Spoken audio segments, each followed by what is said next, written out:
Hi, and thank you for visiting my channel. For more information, kindly subscribe and follow.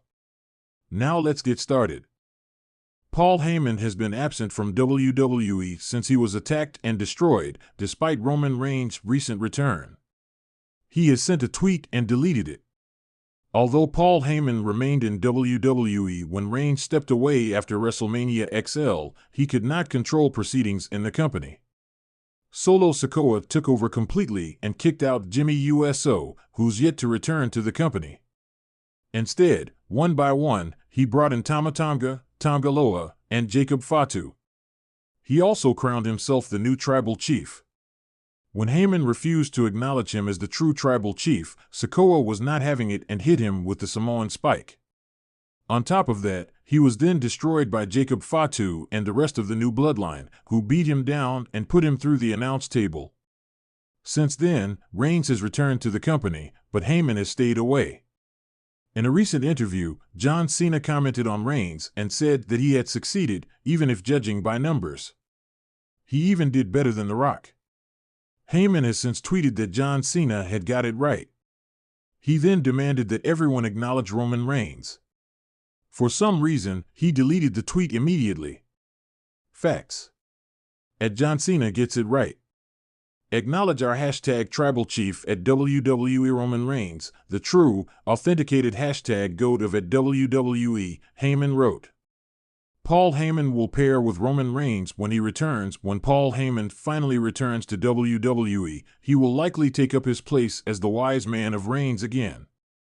He has been very loyal to this role, and it is probable that when he returns, he will continue it.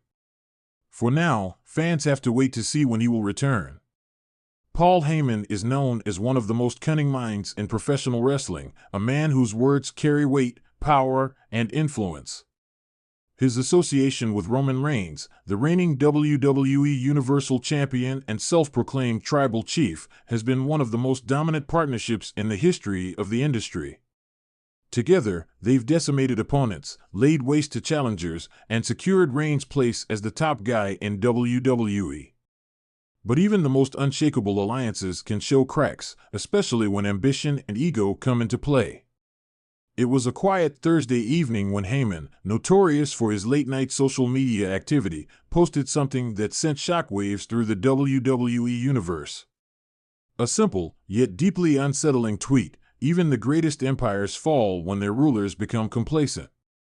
The tweet was accompanied by a picture of Roman Reigns, taken during a recent episode of SmackDown, where he sat on his throne-like chair in the middle of the ring, surrounded by the rest of the bloodline, his cousins, Jimmy and Jey Uso, and Solo Sikoa. The image, meant to symbolize Reigns' dominance, now took on a different meaning under Heyman's cryptic caption. For those who have followed Reigns' rise under Heyman's guidance, the message was both unexpected and chilling. Heyman had always been fiercely loyal to Reigns, publicly declaring him as the head of the table and the greatest champion of all time. The sudden shift in tone was jarring, to say the least. The tweet didn't stay up long. Within minutes, it was deleted, but not before the wrestling community had taken screenshots and begun speculating about what it meant.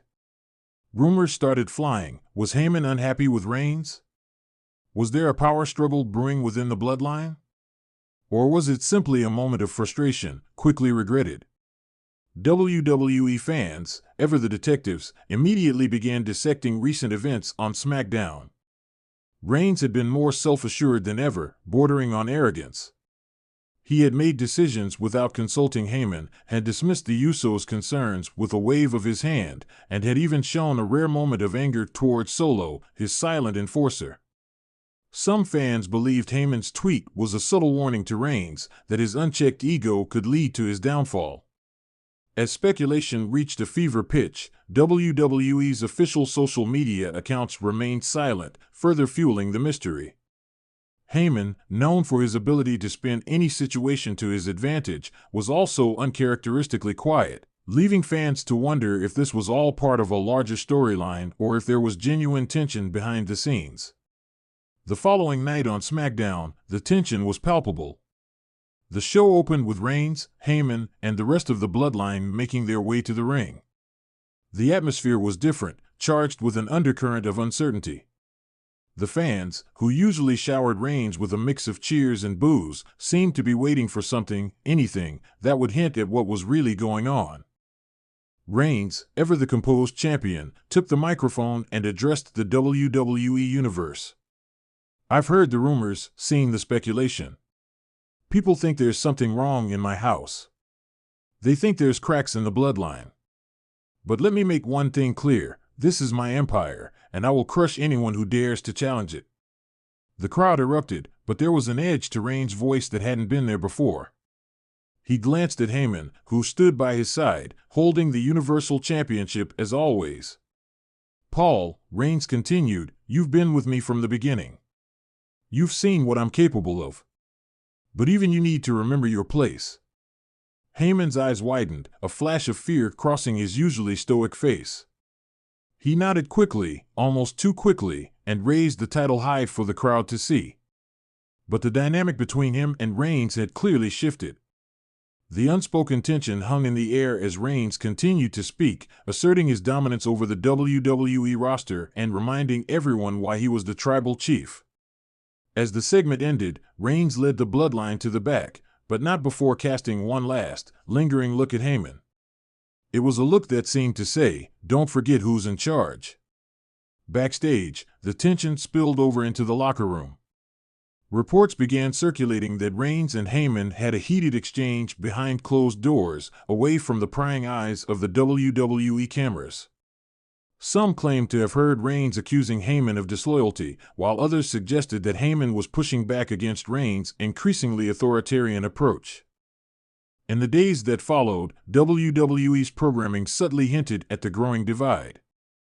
Heyman's usual confident demeanor was now tinged with unease. He was no longer the smiling, assured special counsel who had orchestrated Reigns' victories.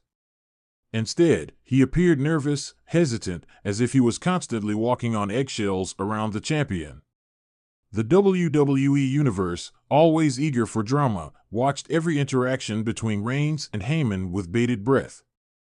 Theories abounded. Some believed that Heyman was plotting to align himself with a new challenger to Reigns, while others thought that Reigns might turn on Heyman, punishing him for his moment of weakness. The storyline continued to evolve over the next few weeks. Reigns became increasingly paranoid, lashing out at anyone who dared to question his authority. The Usos, always loyal, began to express concerns to Heyman in hushed tones, worried that Reigns was losing sight of what made the bloodline so powerful. Heyman, caught in the middle, tried to reassure them while also placating Reigns. But the damage was done. The trust between Reigns and Heyman had been fractured, and everyone knew that it was only a matter of time before the tension boiled over into a full-blown confrontation. The WWE Universe waited eagerly for the inevitable explosion, knowing that when it came, it would shake the foundation of the company to its core. And in the end, whether Heyman was the mastermind pulling the strings or a victim of Reigns' tyranny, one thing was certain: the bloodline would never be the same again.